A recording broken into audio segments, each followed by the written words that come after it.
歡迎各位翻返我哋嘅頻道啦，好耐冇見啦，各位。開張。喂，時間我哋上一次再錄呢個咧，個幾月咯，有一段時間啦。大家睇唔睇到變化咧？有咩變化啊？主持人係咪去咗某個地方整容啊、改變形象啊咁樣，專登成個月唔錄節目咧？如果使咗錢搞成咁咧，咁就唔值得啦。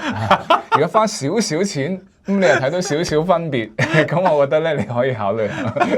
喂，真係分別好大啊！你都唔同咗啦。同上一集我瘦咗啦，係啦。咁你又髮型又即係有一啲變化啦，有少少變化啦。係啦。喂，頭髮就真係幾容易俾人哋見到啊！有時你換件新衫，未必咁容易俾人哋發現。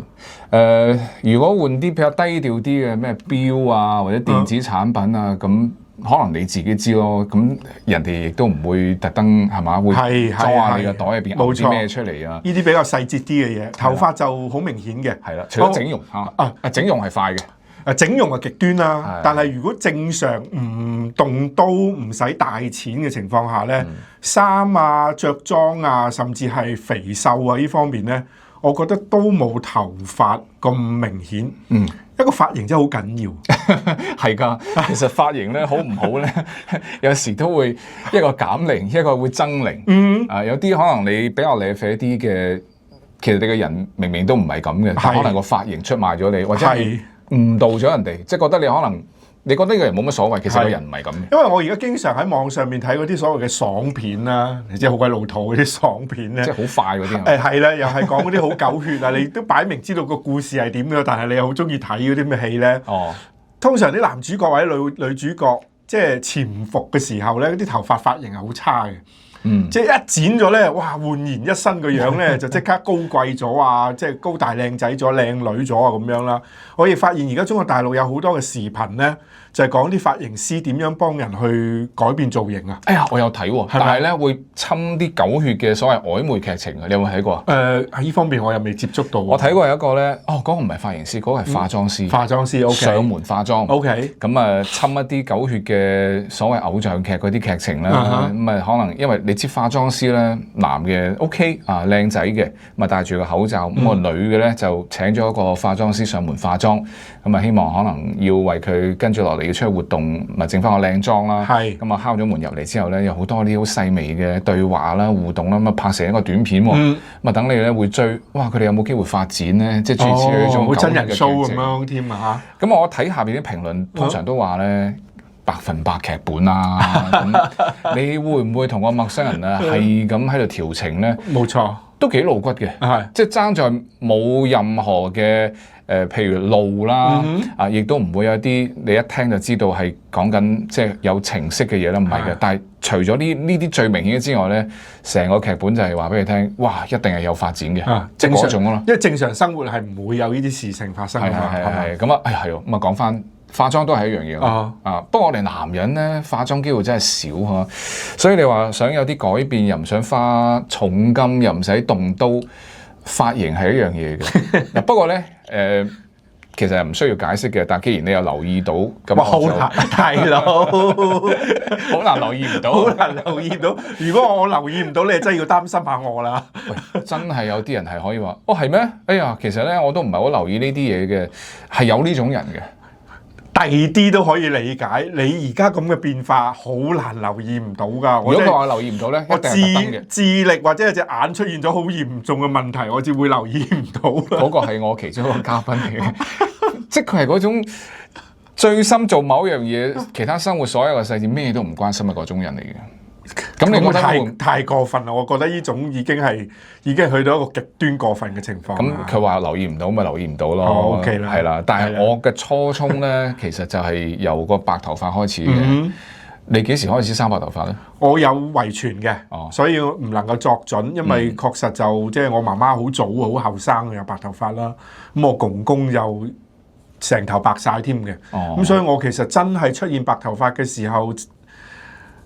中學啦，但係我仲細過你，未你去到嚴重嘅情況嘅，咁嗰啲一條兩條其實 OK 啦，係咪？但係批量出現嘅咧，30零歲啦。人到中年啦，成為老登啦，你覺得需唔需要搞多啲白頭髮咧？好鬼討厭老登呢個字啊！其實我哋掹車邊老登㗎咋？再老過幾年咧，人哋話你老登都唔係啊，唔係老神燈咩？嗰啲直頭嗰啲係叫咩？鳳起身嘅神燈，係人哋老登都唔係啊。白髮係一個好尷尬嘅嘢啦。我一路都有染開髮嘅，咁男人染髮咧，我又覺得，哎呀，好麻煩，又要花時間啦。咁我以前咧就男人染髮其實唔麻煩㗎啦，女士咪仲麻煩，長頭髮要整好耐。男士染髮短頭髮嘅其實有好多操作，你唔係追求咁完美嘅，自己都做到。咁當然你追求靚啲嘅就揾專業人士啦。咁但係比起女士嚟講，你已經好簡單㗎啦。但係我染髮咧，因為主要嘅目的就係為咗即係後生嗰時當然就改變髮色啦。咁而家去到中年之後咧，最緊要就係遮白髮，覆蓋啲滄桑係嘛？你覺得中年人需唔需要遮白髮咧？嗱，我自己嘅你睇我而家咧，我就覺得唔需要啦。第一個染髮，我以前都有染嘅，即係後生嘅時候有染嘅。因為白頭髮啦，咁我選擇就係自己染嘅。喺出邊買一啲所謂嘅信譽幾好嘅產品咁樣啦。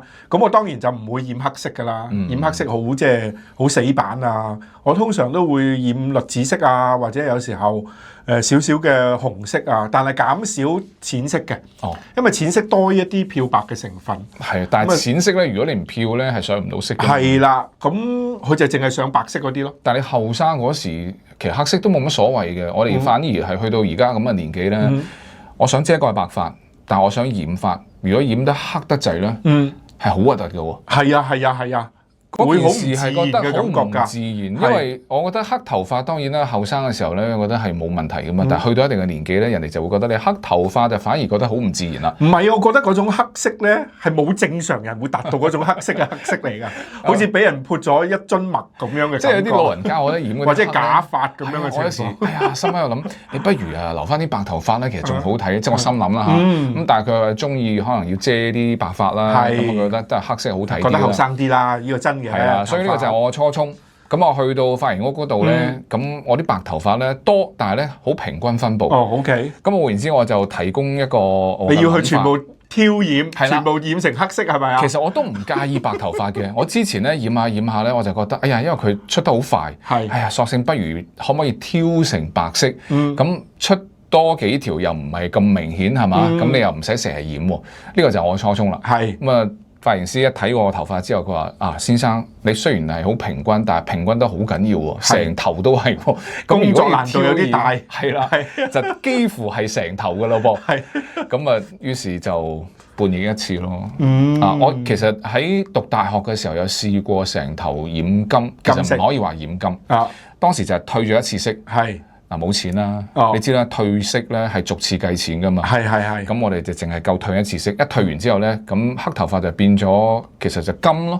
都未去到嗰種透明啊。未去到透明嘅狀態。透明咧，有啲人退髮色，退齊色咯。有啲要退2次，有啲要退3次。有啲可能髮型師直頭建議你，喂，你唔好搞呢種色啦，因為你個髮色太深，頭髮係比較粗，咁可能要使好多錢嘅。咁當然有錢你係可以做嘅，咁但係好多考量啦。冇錯。咁所以。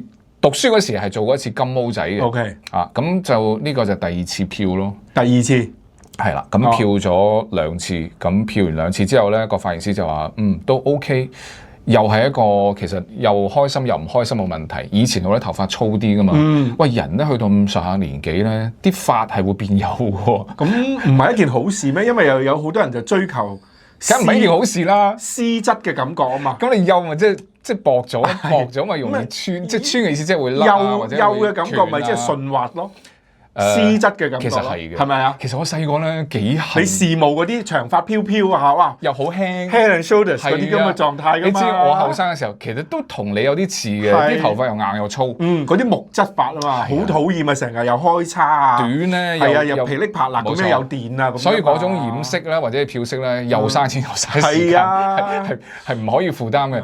咁咁佢又睇佢話你都可以嘅，咁而家又髮幼咗啦，咁同埋又輕咗啦，所以就卒之係退咗2次色，再染2次，即係總共做咗4次。OK，係啦，咁就做完之後咧，唔講個過程啦，或者係花費啦，呢啲不入不計啦。係乜豐儉由人嘅啫。你自己滿唔滿意先？無論係即係外表上邊一個形象，定係心理上邊得到嘅滿足，定係失落，定係乜嘢？你自己滿唔滿意先？細個咧染完啊，或者換新衫咧，最緊要去周圍求認同啊嘛。我哋染啊老燈，最緊要自己開心，就世界都開心啦。我開心嘅喎。哦，咁咪 OK 啦。其實髮型師當時就話：佢話喂，你要成頭挑，咁啊不如成頭染啦，因為我即係講緊嗰個原因啦，嗬。係。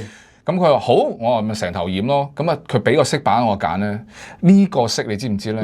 係我由細個就好中意。哦。咁嗰時因為退色要錢啦，係髮又厚啦。以前係高不可及、高不可攀嘅一種做法。一同我講個時間同埋個金錢，我已經覺得我話好啦，我唔考慮住啦咁。最多都去到金毛啦。咁啊毫不猶豫就點咗呢隻銀灰色。咁啊銀灰色咧，咁佢哋3個人輪流搞4個鐘啦。所以你話我滿唔滿意？絕對滿意，因為個色係我揀嘅。但係佢當時亦係你中意嘅色，係我中意嘅，一路都心心念念嘅一種色。但係佢就話未必可以做到100%，好似個色板咁。但係做完出嚟之後咧，其實個髮型師好滿意喎。哦，佢話即係呈現出嚟嘅效果咧係接近90%嘅。咁跟住落嚟就要，染個頭髮咧好麻煩嘅。係要保養啦。係啦，你嘅洗頭唔可以洗嗰種所謂清潔力好強啊、鹼性超強嗰種啦。冇錯。咁要用一啲係啦，要用啲護色啦。如果一甩色咧，又變翻金毛仔㗎啦。咁所以一定要阻止黃色出嚟，咁所以你要揀啲護色嘅洗頭水啊、髮膜啊，咁1個禮拜搞1次啦。係開心就乜都值得㗎啦。冇錯，係咁啊，同埋好開心，大家都有留意到啦。最緊要咧，有時啲異性佢哋都話減齡啊！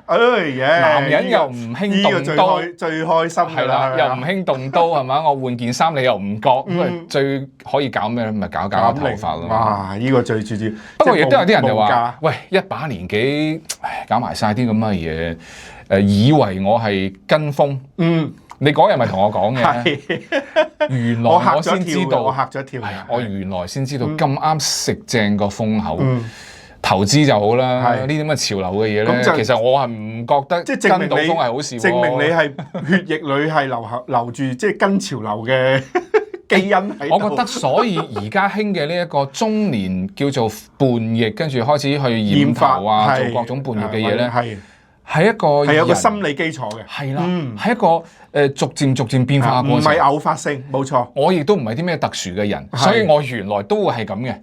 咁啊咁啱，只不過嗰個時間個 timing 就原來又係我啱啱做完呢個髮色嘅轉換嘅時候，大家以為我去食呢一波叫做咩潮流嘅風口，但係完全冇。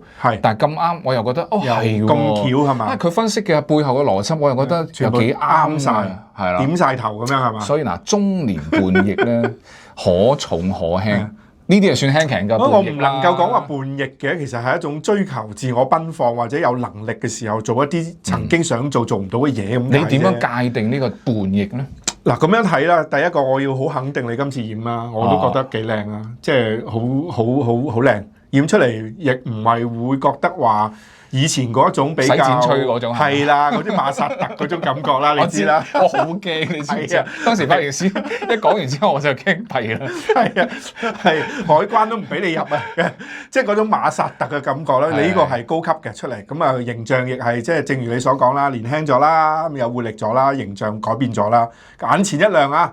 咁我見到你嗰一剎那就第一個眼前一亮啦，第二個覺得咦咁係咪同呢個潮流呢一種現象有關係咧？咁啊聽你個解釋之後我都明白嘅。係呢一種啱啱你所講啦，有一定嘅心理基礎，所以形成咗一種現象，並唔係話潮流或者跟風。我覺得現象係基礎。嗱，跟風有唔同喎。跟風咧就係話有一啲嘢你都唔知好定唔好嘅，人去我去啦，係咪啊？跟住大隊先啦，好似追星啊咁樣。有時候你都唔知嗰啲咩 BTS 係乜嘢嚟㗎，只不過哇咁多人去喎，我都唔好執輸落。嗱，嗰啲叫跟風。但染頭髮呢回事咧，首先佢發生喺個族群咧，都已經一定年紀嘅。係會深思熟慮，即係你要跟風，你都要係嗰個特定嘅族群。你唔係你知道自己做緊乜嘢？OK，呢個族群而家發生緊呢件事，所謂嘅叛逆潮流啊，係發生喺一啲40歲嘅人度。即係其實就係我哋呢個年紀嘛。所以你唔能夠話跟風，因為佢會深思熟慮，喂，究竟做呢件事我係咪應該做啊？我有家庭、有工作、有社會各方面嘅，我要衡量過，我至願唔願意去做噶嘛？係咪？咁所以我覺得係一種現象，呢一種現象就係有一定嘅心理基礎，有一定嘅原因，再推呢一種現象嘅出現，所以同跟風係冇關係嘅，係一種現象嚟嘅。多謝你嘅定性，即係起碼呢件事唔係咁十惡不赦先啦。都絕對唔係。咁啊，第一你有能力負擔，第二你亦都願意接受佢改變之後嘅結果，係嘛？咁有啲我諗讀緊書嗰啲係佢接受唔到呢個結果啊嘛，係因為佢覺得好靚，但係可能校規啊各方面啊，或者你嘅年紀啊係唔允許你做呢樣嘢嘅嚇。但係我去染頭嘅時候咧，我帶埋2個女去㗎嘛，咁當時喺中國，咁佢哋會覺得又未放假，你又帶2個好似讀緊書嘅小朋友過嚟染髮喎，都幾叛逆嘅喎。咁佢就話：喂，學校可以俾嘅咩？佢話國際學校都應該唔俾喎。咁我哋就我哋喺國外讀書嘅，咁所以翻嚟放假。佢話咁就反映出一樣嘢啦，就啱啱我所講嘅，你想做，有好多地方都唔俾你做。冇錯，係啦。咁我哋而家到呢個時候，就真係只係取悅自己，又唔傷天害理，又唔影響到屋企人。咁我覺得所有嘅嘢，所謂嘅叛逆都唔係咁離經叛道，亦都唔係咁大逆不道嘅啫。即係我正如我啱啱所講咧，又唔係有幾叛逆啦。坦白講，就係做一啲自己曾經想做，或者係有一個改變自己嘅發泄嘅方式咁樣。我覺得完全唔影響到人哋，自己亦係如果滿意嘅自己開心，唔滿意嘅過一段時間咪冇咗咯。其實喂，講開叛逆咧，我老婆同我講啦，佢話其實你都幾做得足㗎，除咗嗰啲唔應該做嘅，你都做晒嘅。唔應該做嘅當然咩婚外情啊、出軌啊、賭博啊、咩酗酒啊，係咪？咁佢話其他你啲做晒㗎啦。咁我就話有冇咁嚴重啊？佢話嗱，你又去染髮啦，又中意同啲小朋友去玩啲後生玩嘅嘢。你未有樣嘢你未做咩啊？打窿。嗱呢個我係下一個目標。跟住佢話嗱，你紋身又紋啦。我嗰時同我大女就話，我就話你下次去打耳窿嘅時候叫埋我。喂，你有冇諗過咧？我冇。其實我就怕痛，但係咧好多人就話你紋身都唔怕，打個耳窿你怕，因為紋身咧你冇少忽肉噶嘛。但係個耳窿你少咗忽肉，就好似俾眼釘篤一篤咁樣係嘛？但係我聽過好多人都話唔痛啊，冇痛。而家技術好先進㗎啦，唔會有痛感嘅。但係少忽肉喎，呢個係我唯一未可以跨過嘅嗰個位，但係如果唔係嘅話，你講得啱，就係下一步啦。係啦，呢個會唔會影響觀瞻咁咧？嗱，我又開始諗人哋啦，但係其實我係只係驚痛嘅啫。你有冇諗過先？我從來冇諗過打窿。但你最叛逆嘅嘢，而家如果40+之後係啲咩咧？你有冇諗過？咁最叛逆嘅嘢就係結婚啦，係嘛？同埋生小朋友，我連婚都結啦，我仲有咩驚？有咩嘢唔夠膽做啊？係啊，咁好似你好似冇乜嘢。有咁你見到個 Burning Man 啊，除晒衫周街走啊，係咪啊？嗰啲嗰個都係嘅喎，嗰啲都仲唔叛逆？算㗎，係咪啊？嗰啲都好極端㗎啦，仲要唔止一次喎。唔止一次啊！咁所以呢一個即係大家追求嘅唔同，但係我哋骨子裏嗰種熱血嗰種叛逆啊，追求自由、追求奔放，或者係希望實現一啲以前做唔到嘅嘢嘅嗰種可控範圍裏邊嘅低危險嘅叛逆情況咧，我哋都有做足嘅，係一種心理健康嘅疏導啦。係。咁當然亦都有啲人唔好戴有色眼鏡睇。係啦，佢話佢唔需要做，亦都未必要即係跟住做嘅。啱，因為佢真係好完美啊，或者佢所需要嘅嘢，佢可能打個乞嗤就覺得好叛逆，係咪啊？即係大家個程度唔同。或者喺公眾場合撩鼻屎。係啦。佢話：哎呀，我細個一路都唔可以做。咁所以你咪會見到咯，有一啲就唔得嘅。哇！我一定要出軌，一定要嗰啲超刺激，我至能夠滿足到我嗰種叛逆嘅，可能即係真係內荷爾蒙嘅分泌啊，至會達到佢嗰種要求嘅。咁我哋就可行嘅就算於正常啦。我哋呢啲簡直係小打小鬧啊，係嘛？咁但係你覺得人點解會去到呢個年紀就會有呢種叛逆咧？我有睇過下人哋啲講法啦，留言就好精彩。有啲人就話我哋呢啲乜80後咧乖咗半世人。喂，講真，我哋細個讀書喺一個咁樣嘅環境成長，按部就班，係真係喺一種好乖嘅呢種嘅被要求下。就呢個族群嚟講，真係。所以到我哋而家40啦，咁做少少過分少少啫。係啦，咁啊有啲可能破格少少啫。父母不在，咁啊你已經成為咗即係最老資格你話事嘅人啦嘅時候。係冇錯。其實就真係有唏噓，但係亦都有嗰種叫做我終於到咗可以做少少我自己想做嘅嘢，又唔需要介懷咁多嘅時候，咁我就去乖咗半世啦。我就做一啲我想做嘅嘢。其實呢啲嘢未必係大家所謂嘅咩叛逆啊，只係佢可能以前所謂嘅乖唔可以做嘅嘢嘅啫。嗱，我嘅理解係點樣咧？唔一定即係80後咁樣呢個族群啦。當然而家呢個現象就出現喺呢個族群度啦。好集中係啦，呢個族40+群就比較特別啲啦。其實都係歲數嘅問題。其實以前70後佢經歷過呢個歲數嘅年紀咧，佢哋都有可能有呢啲咁嘅諗法。不過點解成唔到現象級咧？其實都係因為時代嘅唔同。你諗下以前，我真係想去染髮或者做一啲離經叛道少少嘅嘢。冇共鳴啊，因為你唔知道出邊啲人係咁諗嘅。你做少少嘢，好可能街坊啊、啲屋企人啊會指指點點啊，哇有冇搞錯啊？幾廿歲人咁樣。而家唔同啊，有網絡啊。嗰時係受大家好多嘅壓力嘅環境。係啊，壓力環境你即係壓住想做，但係冇呢個膽量去做。而家就唔同啦，而家真係有網絡啊，小紅書啊、TikTok 啊，有一個人做咗，哇！曉慧你一睇，哇！原來佢都係咁諗嘅喎，原來又有啲人係咁樣嘅喎，有好多。忍住嘅，以前唔夠膽跨出一步嘅人，佢見到咁多人喺出邊有共情、有共鳴，佢會勇敢好多嘅。而家求認同或者睇到共鳴嘅嗰個門檻低咗啦。係啦，因為你容易揾到自己嗰種志同道合嘅人。你覺得個族群原來都喺度都幾大，幾多人係唔喺身邊啫嘛？幾多同類人嘅，以前冇啊嘛。有呢個咧就即係有個咩壯膽係咪？或者係咁樣啦，周星馳電影啊嘛，少林足球係嘛？我豬肉佬何嘗唔係想成為一個舞蹈藝員嘅，即係嗰個夢想咧，即係要有人喚醒你呢一種咁嘅夢想，呢一種釋放壓力，其實都需要有啲人帶頭，咁啊喚醒咗啦，咁啊越嚟越多人一齊咯。呢個我覺得係其中一個原因。第二個原因咧，我覺得亦係時代嘅變化嘅。我哋呢一代人做長輩啦，開始即係做爸爸媽媽啦，同社會唔同咗啊！我哋嘅小朋友同以前唔同啊，而我哋嘅小朋友好似你啲小朋友啦，同你似朋友更多啦，係咪啊？大家好平等啦。以前小朋友以咩嘢嘅眼光睇染咗髮嘅爸爸，同埋而家嘅小朋友，佢喺你身邊，佢甚至幫你揀顏色，佢仲染咗之後都俾意見你，仲話哇爸爸好靚仔啊，或者係你改變咗啊，下次不如諗下第二種色啦，咁樣互相去。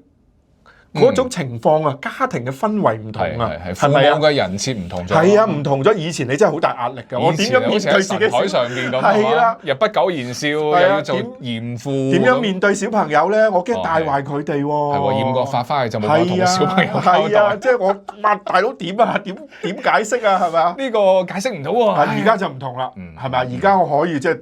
大條道理，喂，你第日都可以嘅啫。不過呢個可能會唔會係美國環境同即係其他美國以外嘅環境？大陸而家都係咁樣，都咁開放。80後已經係開始，都係開始。80後呢一批人做父母咧，佢哋係有一種父母心態，都係一種叛逆嚟嘅，係嘛？佢細個咧，我一路咁乖。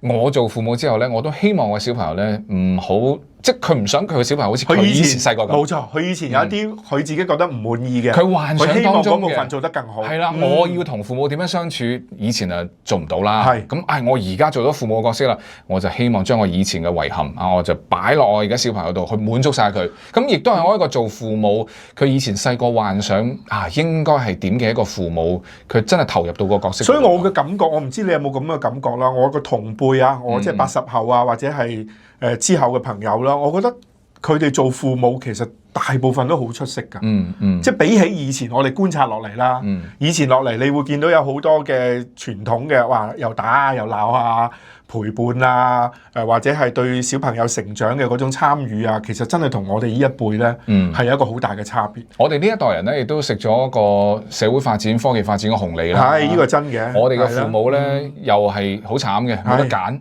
係嘛？如果係唔同嘅時代，係雙薪家庭嘅話咧，父母兩個咧朝9晚5翻咗嚟之後咧，周身攰奶奶，冇錯，同你溝通有限到極啦，冇錯，能夠顧到你3餐有書讀係嘛，有件衫着已經覺得喂盡晒父母職責㗎啦嘛。係而家工作形式唔同，講句唔好聽，我唔死就已經係啦。而家講真啦，80後我哋而家呢一批人咧做父母嘅時候咧，係比我哋做仔女嘅時候父母陪我哋嘅時間係多咗好多。我哋嘅可能性係變得可能啊嘛。冇錯。咁以前係諗，唉冇可能嘅，算罷啦，係嘛？咁啊而家有咗咁嘅可能性。咁啊，同小朋友之間關係咧就唔同晒，所以嗰個人設咧就可以將個身段咧擺低啲，做翻個正常嘅父母。或者你可塑嘅個範圍大咗好多啦。唔係，同埋我做咗父母啫，唔代表我就要變老噶嘛。係呢個真嘅，係咪先？係我做咗父母，身份唔同啫，多咗個身份啫。即係角色唔同咗啫，但我年齡係40加。喂，但係我都係有我中意嘅嘢嘅，我都可以追求我中意嘅嘢嘅。係邊個話咩？做咗父母之後，喂，你就一定要嚴肅㗎，要克制啊！你中意嘅嘢咧，要諗諗先啊，或者你想做嘅嘢咧，唔好啦，因為你做咗父母啊嘛。係呢個亦都係一個好大嘅唔同咯，呢個原因。所以就即係有一股咁嘅熱潮啦，我覺得真係幾熱鬧㗎。但係又捲唔到你喎，我覺得呢個真係好遺憾。我一直以嚟對染髮呢個問題就幾怕麻煩。不過咧，我記得你曾經喺節目度做過一個承諾㗎嘛，你話喂，下次喺鏡頭前邊咧，唔係為咗邊個啊，我都要執翻正。係都睇到呢個變化嘅。有呢個變化嘛？呢個算唔算小叛逆啊？都唔係呢個做翻自己啊，做翻應該做嘅嘢啫，禮貌啊，我覺得係。因為起初錄節目時候，你要尊重下係啦，係尊重拍檔，尊重呢個招牌同埋尊重下你哋前邊係咪先？咁起初我哋啱啱開檔嘅時候就比較簡陋啦，好多嘢立立雜雜啦。而家慢慢都希望能夠個人都簡陋啦，係啊，能夠做好啦。遲啲好可能有4個美女助理主持喺後邊啊。人哋唔知我哋有 uniform 添啊。係啊。不過黑色係真係幾好睇嘅，幾燈光嘅對比係咪咧？我覺得唔知有一啲咁嘅情況。我覺得40歲以上嘅人咧，着深色咧，個人係會顯得聰明啲嘅。喂，人到年紀咁上下嘅時候咧，好驚俾人哋話唔夠聰明。你可以話我後生，但千祈唔好話我幼稚。哦，係啦，後生同幼稚，我又冇介意呢啲嘢喎。你會介意咩？你唔介意啊？介意我真係。我唔係話介意嘅，但係我就覺得我睇到都覺得幼稚嘅時候，咁人哋唔講，唔係我面皮比較厚啊！我由細到大都唔介意人哋先生批評啊、寫檢討啊、鬧啊，我水過鴨背咁。我都係適應緊，係啊，我仲適應緊，係啊，所以我冇乜問題。對於好多嘢我都唔介意，但係就話個腦唔得咧，我比較介意。比較介意啲啊，係你可以話我顏值咁啊，見仁見智啫嘛，係嘛？你可以話我財富咁冇最多，只有更多。但係如果你話我唔夠聰明，咁我覺得打死都唔得。我咁努力，係啊，扮到咁聰明，你話我唔得，係啦，我幼稚，咁啊唔得啦。所以我覺得呢個40歲嘅變化，大家要好好地把握，要接住呢個變化。但我覺得幾精彩嘅喎，以前就覺得話即係好似而家中國內有啲風氣就唔係咁好啦，我覺得即係30歲以後、40歲，好似你啱啱講咩老登啊、中登啊，我哋嗰啲詞好歧視。係啊，然後又話即係職場上面話35歲以後又唔接納啊，然後又話即係40歲以後就算係老人啊咁樣。而家好似如果我哋咁嘅年紀啊，喺中國大陸如果失咗業啊，幾乎就等於失業㗎啦。諗都唔使諗啦，係嘛？你就可以打定心水退休啦。做保安啊，或者係做一啲比較咩揸網約車啦，送外賣啦。真㗎。咁所以我覺得呢個風氣唔係咁好。畢竟我哋兩個而家睇落去係啊，我哋係40加啦，係咪？但係仲係即係。有心有力㗎，有心有力啊，唔係講笑啊，咁所以都係有要求，都請得下㗎，都有要求嘅，咁所以呢方面我覺得呢種風氣係需要改變，而家講緊呢個40歲嘅所謂嘅叛逆啦，我覺得都係舒一口悶氣咯，對於佢哋嚟講，特別喺中國而家咁嘅環境，咁好可能佢哋真係壓力好大咧，上有老下有細，係咪啊？再加上工作壓力、經濟環境亦唔係話咁好嘅情況之下，揾一啲可控嘅。可負擔嘅方式去發泄，然後幫助心理嘅平衡，我覺得相當之唔容易嘅一件事嚟嘅。係啦，最慘嘅就係你想嘅時候，你都覺得時機成熟啦，但係你覺得有啲嘢都係有成本嘅，都做唔到嘅。咁我覺得啦，量入而出啦，咁又未話唯一嘅選擇啊！我要展現我嘅叛逆，或者我要去做一個我想做嘅嘢，所有都要使錢嘅，有啲都唔需要使錢嘅。係，即係睇你點樣去展現。我覺得即係追求自由，追求獨立，一個係任何人天生有嘅嘢嚟嘅，只不過你點樣去控制佢，同埋點樣去將佢喺好嘅時刻裏邊去展現嘅啫。咁呢種情況，我覺得完全可以理解。你個頭染得好靚，我再次講一次，多謝。係啊，獲得同性嘅認可並唔容易㗎，所以話好過有啲人話唔留意啊，離晒大譜嘅，染咗個頭都唔留意。你知唔知當時幾嬲啊？係，梗係嬲啊，翻台添啊！如果俾我，所以我減佢嘅節目啊。係，佢仲話一個禮拜嚟2次，我話1次夠啦。所以中年叛逆咧，其實唔可怕嘅，最怕咩？中年返貧係啦。咁啊，我覺得呢樣嘢比較令人擔憂，呢個係唔可以翻轉頭。係啦。所以就希望大家能夠守住荷包，保持興趣啊，保持熱情。適當叛逆，咁呢個40+之後咧，大家就熱烈擁抱，我覺得一啲都唔驚嘅。穩中求變啦，穩中求變咧，只係咁講。唔好影響人哋，唔好影響自己。有啲嘢咧係自己開心嘅同時咧，亦都唔會影響人哋咧。咁呢個我覺得係最基本嘅底線。係嘅，同意。好，咁啊，希望今期嘅話題亦都大家如果有任何嘅意見，都可以留言區同我哋分享下啦。你點睇所謂嘅中年叛逆，或者係到40+之後做咗一啲可能以前好想做終於可以做到嘅嘢，有冇人會覺得對你呢樣嘢好反感，定係會好支持呢？都可以話俾我哋聽嘅。好，咁今期就結束啦。好啦，下期再傾啦。拜拜。拜拜。